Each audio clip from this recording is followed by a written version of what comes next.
kemampuan yang lumayan yang diperoleh oleh segelintir masyarakat tempatan mendorong mereka untuk bekerjasama dengan ejen ataupun sindiket membawa masuk parti dari negara jiran ke negara kita dan juga dari dalam keluar ke negara mereka kembali.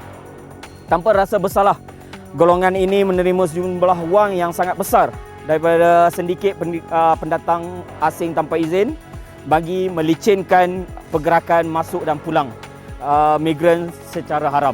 Menerusi sumber yang kita dapat daripada pengarah Maritim Negeri Selangor dan siasatan juga risikan yang dilakukan, kumpulan sindiket ini menggunakan istilahnya transporter ataupun tukar pengangkut yang menggunakan bot pom-pom ataupun bot pancung ataupun juga bot kayu untuk membawa kumpulan ini keluar dan masuk secara haram. Mereka akan menjadi orang yang menguruskan perjalanan parti bermula dari pick-up point sehingga ke landing point.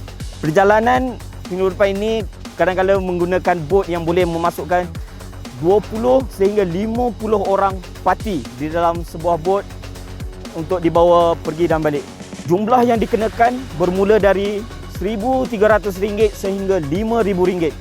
Antara lokasi panas di Selangor yang menjadi pendaratan parti ini adalah dari Sungai Janggut sehingga ke Pantai Remis.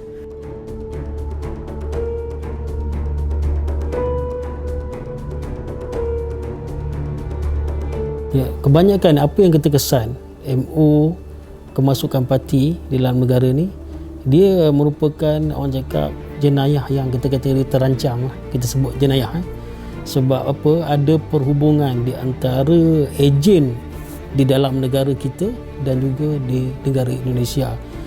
Jadi daripada sana pergerakan di sana sini, baik di sana ataupun di sini, diorang menggunakan jalan laut yang diuruskan oleh ini tekong-tekong ataupun kita lebih selalu kita sebut tekong darat lah.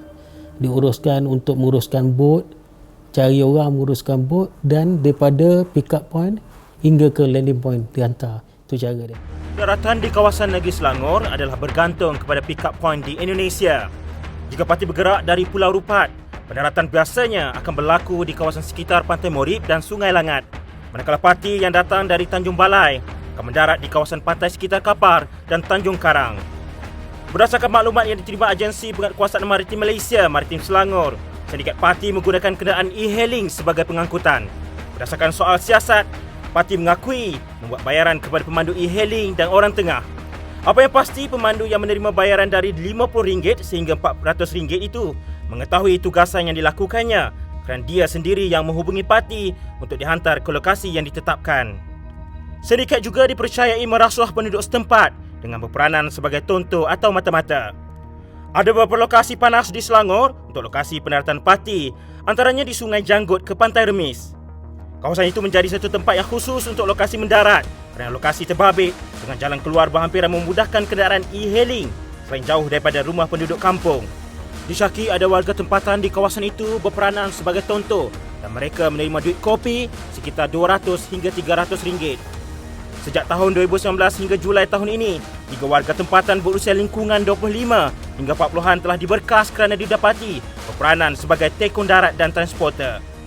Maritim juga berjaya menumpaskan 2 sindiket yang aktif terlibat dalam kegiatan penyeludupan parti, iaitu sindiket Yong Sehan dan Saleh Menerusi Siri Serbuan dengan kerjasama pihak berkuasa Indonesia.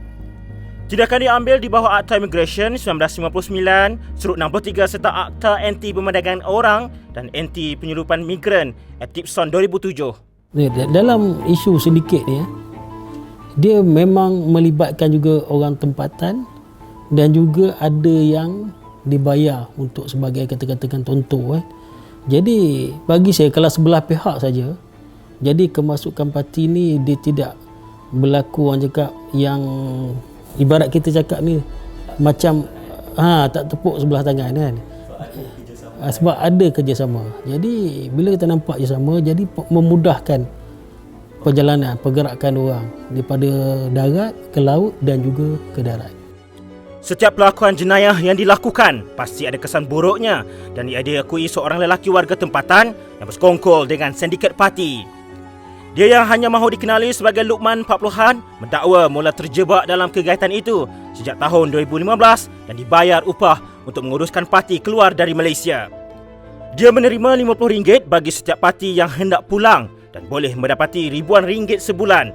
Namun sikap tamaknya itu memakan diri bila hidupnya musnah selepas tertangkap selain dipandang serong oleh masyarakat. Turut menerima nasib sama bekas ahli perniagaan berusia lingkungan 40-an yang hanya mahu dikenali sebagai Nazri. Dia mula terjebak dalam kegiatan menguruskan parti keluar masuk negara sejak menjadi pemandu e-hailing pada tahun 2019 selepas perniagaannya merosot teruk. Menerima RM100 bagi setiap parti dibawa selain menerima habuan tambahan dengan menguruskan homestay yang menjadi penempatan sementara parti dan menyediakan sumber makanan. Kegiatan lelaki itu akhirnya berjaya dihidu pihak berkuasa serta dia dihukum. Dijanjikan upah tinggi bergantung kepada jarak penghantaran yang dibuat mendorong pemandu e-hailing rakyat tempatan untuk bersekongkol bersama sedikit membawa masuk dan keluar parti. Mengulas mengenai isu tersebut, Pegawai Pemerintah Batalion 4 Pasukan Gerakan ARM PGA Superintendent Rizal Muhammad sejak tahun 2019 hingga 13 Ogos tahun ini seramai 24 warga tempatan termasuk seorang wanita berjaya ditahan. Alasan popular yang sering diberikan adalah kerana menganggur dan kesempitan hidup mengundang mereka untuk melakukan pekerjaan haram itu.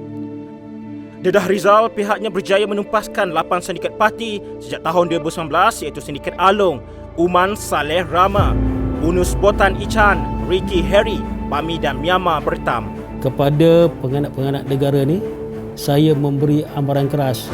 Anda boleh didakwa di bawah Akta Anti Perdagangan Manusia dan Penyelidikan Migran jika sabit kesalahan, hukuman berat menanti anda.